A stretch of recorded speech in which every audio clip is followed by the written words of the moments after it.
सांगितल्याप्रमाणे की आपला विधी आहे तुमचा तो शांत ठिकाणी एकांत ठिकाणी असा करायचा आहे. आणि त्याप्रमाणे आता आपल्यासमोर या ताई बसलेल्या आहेत. त्या स्मरण करताना अशा डोळे बंद करून त्या परमेश्वराचं नामस्मरण करीत आहेत. त्याप्रमाणे हे साधक स्मरण साधना करीत होते.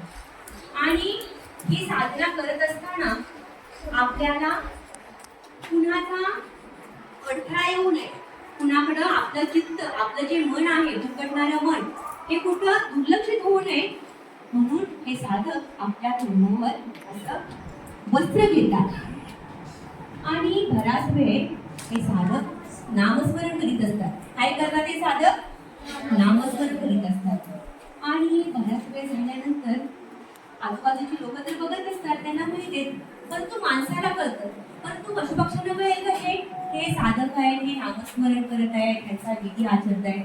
आणि अक्षरशः त्यांच्या स्मरणामध्ये एवढे ते तल्लीन होऊन गेले की पक्ष्यांना वाटलं की हा एखादा पुतळा आहे की काय, स्टॅच्यू असतो. तुम्ही स्टॅच्यू बघितलाय का? स्टॅच्यू हलतो का? चालतो का?